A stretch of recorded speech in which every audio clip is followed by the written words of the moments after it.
Hello and welcome back. This chapter is about friendship, self-discovery, and some very intriguing gifts. There's even a magical sword with rules of its own. No spoilers, but let's say Bastian gets more than he bargained for. So grab a cozy spot, let's settle in and drift away into Fantastica. Enjoy and sweet dreams. "O master," said the rumbling lion's voice, "have you spent the whole night like this?" Bastian sat up and rubbed his eyes. He had been lying between the lion's paws, and Grograman was watching him with a look of amazement. His fur was still as black as the rock he was sitting on, but his eyes sparkled. The lamps in the cave were burning again. "Oh," Bastian cried, "I thought you had turned to stone." "So I had," the lion replied. "I die with every nightfall, and every morning I wake up again." "I thought it was forever," said Bastian. "It always is forever," said Grograman mysteriously. He stood up, stretched, and trotted about the cave. His fur shone more and more brightly in the colors of the mosaic floor. Suddenly he stopped still and looked at the boy. "Did you shed tears over me?" he asked. Bastian nodded. "Then," said the lion, "you are not only the only being who has ever slept between the paws of the many-colored death, but also the only being who has ever mourned his death." Bastian looked at the lion, who was trotting about again, and finally asked him in a whisper, "Are you always alone?" Again the lion stood still, but this time he did not turn toward Bastian. He kept his face averted and repeated in his rumbling voice, "Alone." The word echoed through the cave. "My realm is the desert, and it is also my work. Wherever I go, everything around me turns to desert. I carry it with me. Since I am made of deadly fire, must I not be doomed to everlasting solitude?" Bastian fell into a dismayed silence. "Master," said the lion, looking at the boy with glowing eyes, "you who bear the emblem of the childlike empress, can you tell me this? Why must I always die at nightfall?" "So that Perilin the Night Forest can grow in the desert of colors," said Bastian. "Perilin," said the lion, "what's that?" Then Bastian told him about the miraculous jungle that consisted of living light. While Grograman listened in fascinated amazement, Bastian described the diversity and beauty of the glimmering phosphorescent plants, their silent, irresistible growth, their dreamlike beauty and incredible size. His enthusiasm grew as he spoke, and Grograman's eyes glowed more and more brightly. "All that," Bastian concluded, "can happen only when you are turned to stone, but Perilin would swallow up everything else and stifle itself if it didn't have to die and crumble into dust when you wake up. You and Perilin need each other." For a long while, Grograman was silent. "Master," he said then, "now I see that my dying gives life and my living death, and both are good. Now I understand the meaning of my existence. I thank you." He strode slowly and solemnly into the darkest corner of the cave. Bastian couldn't see what he did there, but he heard a jangling of metal. When Grograman came back, he was carrying something in his mouth. With a deep bow, he laid this something at Bastian's feet. It was a sword. It didn't look very impressive. The iron sheath was rusty, and the hilt might have belonged to a child's wooden sword. "Can you give it a name?" Grograman asked. Bastian examined it carefully. "Sikanda," he said.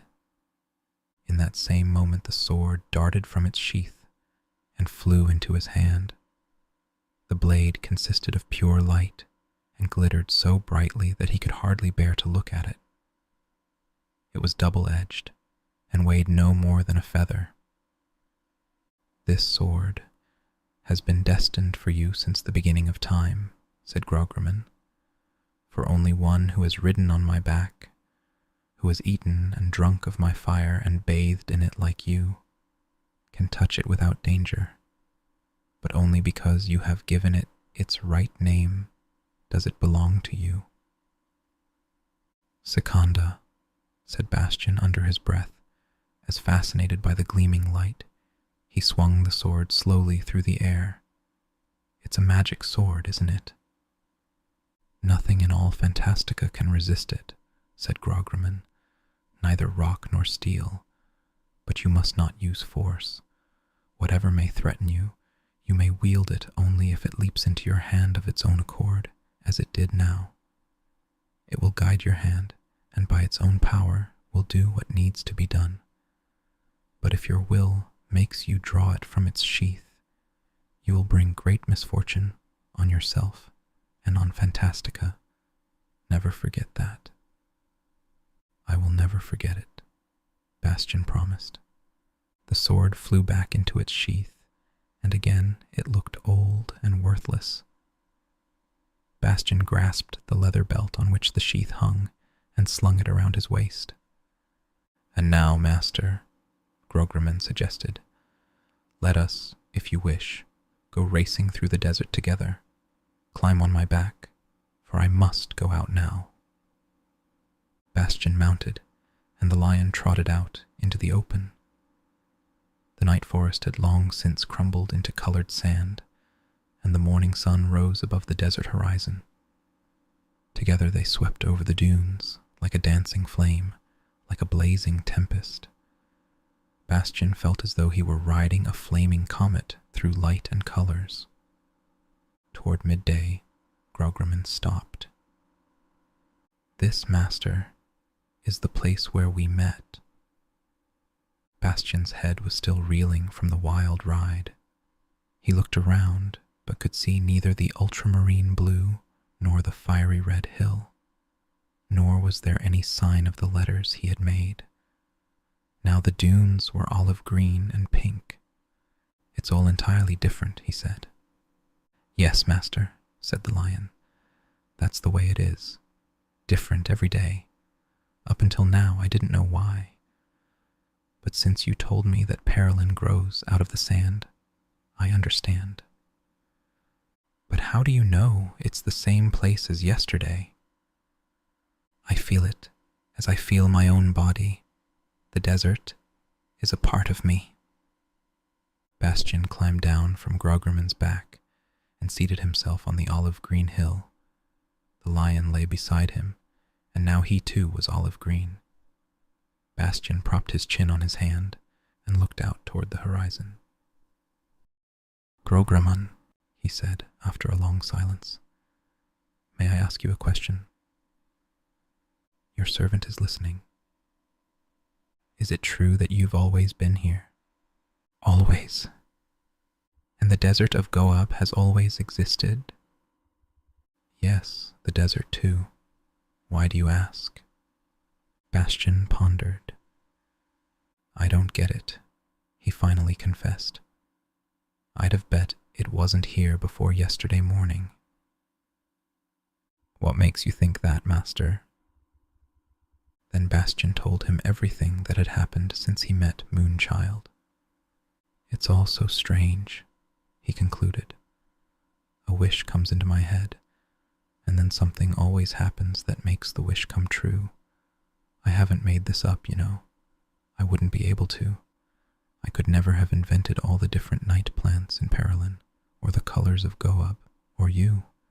It's all much more wonderful and real than anything I could have made up. But all the same, nothing is there until I've wished it." "That," said the lion, "is because you're carrying Arin, the gem." "But does all this exist only after I've wished it? Or was it all there before?" "Both," said Grograman. "How can that be?" Bastian cried almost impatiently. You've been here in Goab, the desert of colors, since heaven knows when. The room in your palace was waiting for me since the beginning of time. So, too, was the sword Secunda. You told me so yourself. That is true, master. But I've only been in Fantastica since last night. So it can't be true that all these things have existed only since I came here. Master, the lion replied calmly, didn't you know that Fantastica is the land of stories? A story can be new and yet tell about olden times. The past comes into existence with the story. Then Perilin, too, must always have been there, said the perplexed Bastian. Beginning at the moment when you gave it its name, Grograman replied, it has existed forever. You mean that I created it? The lion was silent for a while. Then he said, only the childlike empress can tell you that. It is she who has given you everything. He arose. Master, it's time we went back to my palace. The sun is low in the sky, and we have a long way to go. That night, Grograman lay down again on the black rock, and this time Bastian stayed with him. Few words passed between them. Bastian brought food and drink from the bedchamber, where once again the little table had been laid by an unseen hand. He seated himself on the steps leading to the lion's rock, and there he ate his supper. When the light of the lamps grew dim and began to pulsate like a faltering heartbeat, he stood up and threw his arms around the lion's neck. The mane was hard and looked like congealed lava. Then the gruesome sound was repeated. Bastian was no longer afraid, but again he wept at the thought of Grograman's sufferings, for now he knew they would endure for all time. Later that night, Bastian groped his way into the open and stood for a long while watching the soundless growth of the night plants. Then he went back into the cave and again lay down to sleep between the petrified lion's paws. He stayed with Grograman for many days and nights, and they became friends. They spent many hours in the desert, playing wild games. Bastian would hide among the sand dunes, but Grograman always found him. They ran races, but the lion was 1,000 times swifter than Bastian. They wrestled, and there Bastian was the lion's equal. Though of course it was only in fun, Grograman needed all his strength to hold his own. Neither could defeat the other.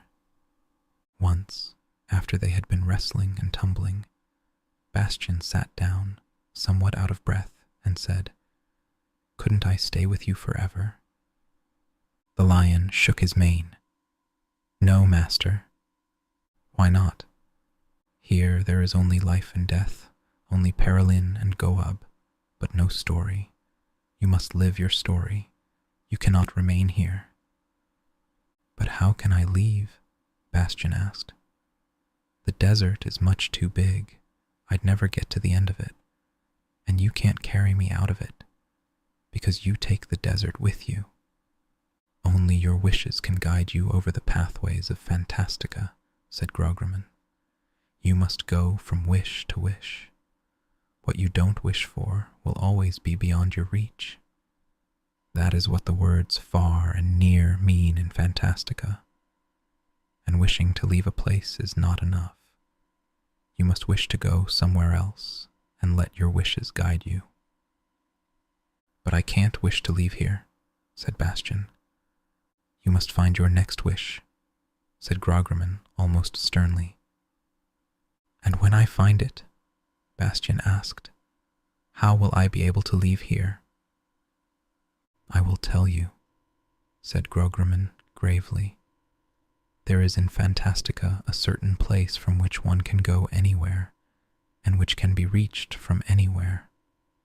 We call it the Temple of 1,000 Doors. No one has ever seen it from outside. The inside is a maze of doors. Anyone wishing to know it must dare to enter it. But how is that possible if it can't be approached from outside? Every door in Fantastica, said the lion, even the most ordinary stable, kitchen, or cupboard door, can become the entrance to the Temple of 1,000 Doors at the right moment, and none of these 1,000 doors leads back to where one came from. There is no return. And once someone is inside, Bastian asked, can he get out and go somewhere? Yes, said the lion, but it's not as simple as in other buildings. Only a genuine wish can lead you through the maze of the 1,000 doors. Without a genuine wish, you just have to wander around until you know what you really want, and that can take a long time. How will I find the entrance? You've got to wish it.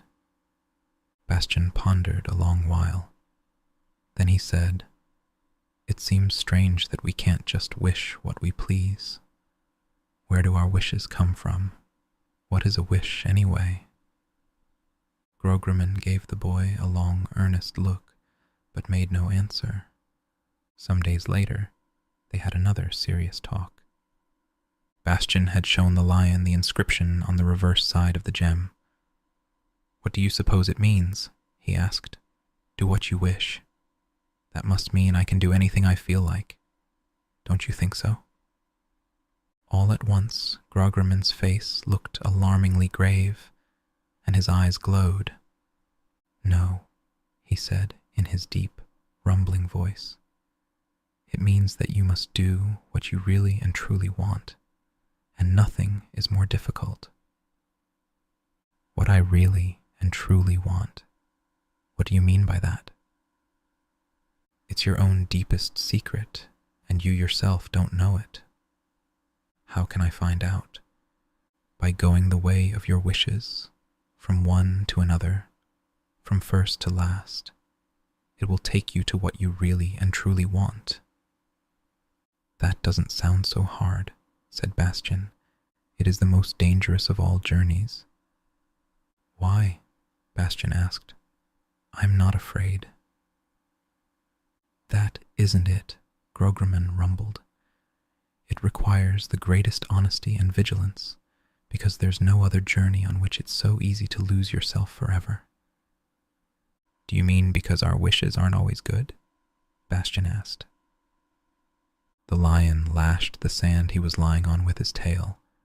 His ears lay flat, he screwed up his nose, and his eyes flashed fire. Involuntarily, Bastian ducked when Grograman's voice once again made the earth tremble. What do you know about wishes? How would you know what's good and what isn't? In the days that followed, Bastian thought a good deal about what the many-colored death had said. There are some things, however, that we cannot fathom by thinking about them, but only by experience. So it was not until much later, after all manner of adventures, that he thought back on Grograman's words and began to understand them. At this time, another change took place in Bastian. Since his meeting with Moonchild, he had received many gifts. Now he was favored with a new one, courage. And again, something was taken away from him, namely, the memory of his past timidity. Since he was no longer afraid of anything, a new wish began, imperceptibly at first, then more distinctly, to take shape within him, the wish to be alone no longer. Even in the company of the many-colored death, he was alone in a way. He wanted to exhibit his talents to others, to be admired and to become famous. And one night, as he was watching Perilin grow, it suddenly came to him that he was doing so for the last time, that he would have to bid the grandiose night forest goodbye. An inner voice was calling him away. He cast a last glance at the magnificently glowing colors. Then he descended to the darkness of Grograman's palace and tomb, and sat down on the steps. He couldn't have said what he was waiting for, but he knew that he could not sleep that night. He must have dozed a little, for suddenly he started as if someone had called his name. The door leading to the bedchamber had opened. Through the cleft, a long strip of reddish light shone into the dark cave. Bastian stood up.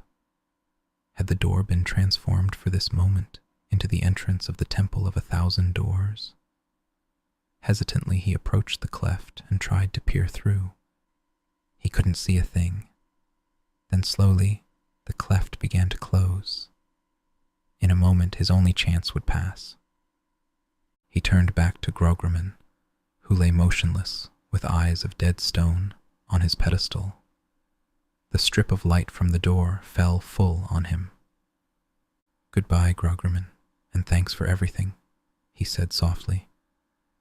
"I'll come again, I promise. I'll come again." Then he slipped through the cleft, and instantly the door closed behind him. Bastian didn't know that he would not keep his promise. Much, much later, someone would come in his name and keep it for him. But that's another story, and shall be told another time. Thanks so much for joining me tonight. I hope this story has brought you a little peace and relaxation. As always, feel free to drift off whenever you're ready. I'll be here next time with another tale to help guide you into a restful sleep. Until then, take care and sweet dreams.